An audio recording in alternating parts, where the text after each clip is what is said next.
बादलों के अंधेरे में बच्चों की कहानियां।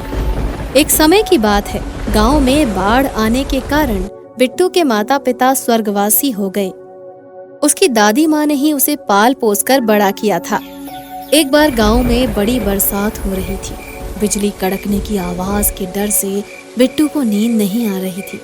अचानक आसमान से जोर से बिजली चमकी और बिजली के साथ उसने एक चमकते गोले को पृथ्वी पर उतरते हुए देखा। अरे ये क्या? बिजली के साथ ही रोशनी का गोला जमीन पर आता दिखा। वो गोला पृथ्वी पर कैसे आया? ऐसा कैसे हो सकता है? दादी माँ से लिपट कर वो सो गया। सुबह जब उसकी माँ सोकर उठी तो उसने दादी माँ को सारी बात बताई। दादी बोली, बिट्टू, धरती लोक की तरह ब्रह्मांड में बहुत तरह तरह के लोग हैं। भगवान की बनाई हुई दुनिया बड़ी ही अद्भुत है।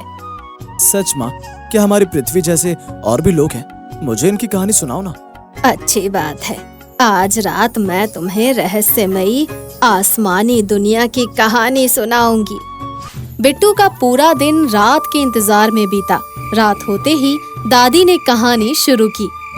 बिट्टू, ये जो छोटे छोटे सितारे दिख रहे हैं ना, हमारी पृथ्वी की तरह ही हर सितारे में एक पूरा संसार बसा हुआ है।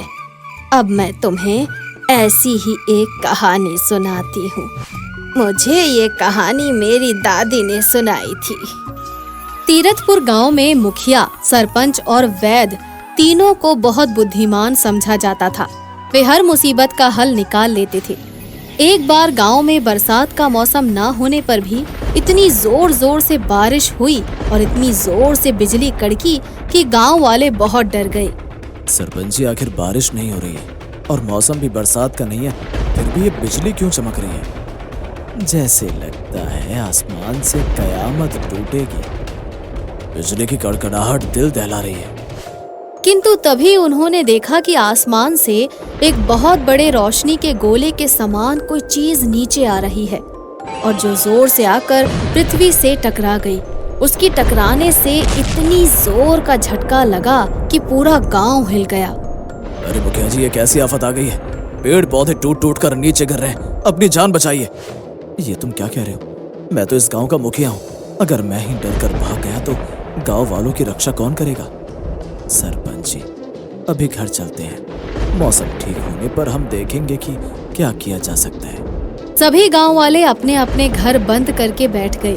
कुछ देर बाद मौसम शांत हो गया। सरपंच जी, वैद्य जी, मेरे साथ आइए। हमें उस आसमानी गोले के पास जाना होगा और देखना होगा कि आखिर इसका रहस्य क्या है। हिम्मत करके मुखिया जी सरपंच के साथ उस रहस्यमयी रोशनी के गोले के पास गए और वहीं छुपकर खड़े हो गए और देखने लगे कि आखिर ये गोला क्या है। अचानक उस गोले में से एक दरवाजा खुला और उसमें से बहुत छोटे छोटे, मात्र 3 इंच के कुछ लोग बाहर आए। मुखिया जी, इनसे क्या डरना? ये तो खिलौने की तरह है। हमें जानना होगा आखिर वो कहाँ से आए हैं और क्या चाहते हैं। मुखिया जी ने उनसे बात करने की कोशिश की। उन्होंने एक मशीन मुखिया जी के कान में लगा दी। मुखिया जी को उनकी बात सुनाई देने लगी। हम लोग आसमान से आए हैं।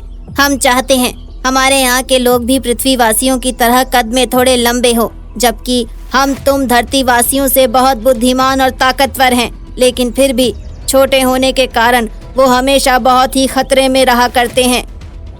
शायद इसलिए भगवान ने आपको पृथ्वी से दूर आसमान में जन्म दिया है। आप यहाँ से चले जाइए, इसी में आपकी भलाई है।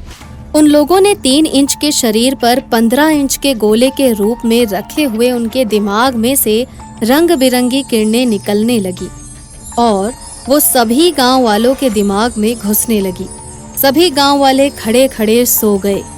ये क्या हो रहा है सरपंच जी? हम लोगों को इतनी छोटी सी जीव से डरने की कोई जरूरत नहीं है। हमें मिलकर इन्हें वापस उसी गोले में फेंक देना चाहिए। जब सरपंच ने उन्हें पकड़ने की कोशिश की तो इनका भार इतना था कि कोई पहलवान भी उन्हें उठा नहीं सकता था। वो छोटी छोटी नलियां इस्तेमाल करते थे जो उनके दुश्मन के शरीर के साथ जुड़ जाती थी और दुश्मन की सारी शक्ति खत्म हो जाती थी। इनके भार के कारण हम उन्हें उठा नहीं पा रहे। आपके पास जो हथियार हैं उसी का प्रयोग करके उनके ऊपर हमला कर दीजिए। सरपंच डंडे से वार करने लगे, लेकिन उन्हें मारना नामुमकिन था क्योंकि उनके शरीर की खाल मगरमच्छ की खाल के समान बड़ी ही कठोर और मजबूत थी। रुकिए सरपंच जी, बात करने दीजिए। आखिर आप लोग हमारे गांव को क्यों तबाह करना चाहते हैं? क्या आपको खाने की जरूरत है? हम लोग ना तो कुछ खाते हैं ना कुछ पीते हैं। दिमाग में आने वाली सूचनाएं हमारा भोजन है।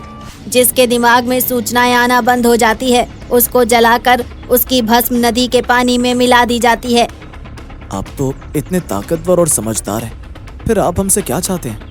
हम पृथ्वीवासियों को कैद कर अपने संसार में ले जाना चाहते हैं, ताकि सबसे बुद्धिमान पृथ्वीवासियों को अपना गुलाम बना सके और उनसे अपना सभी काम करा सके। इसके लिए हमने गांव के सरपंच, वैद्य और मुखिया को चुना है।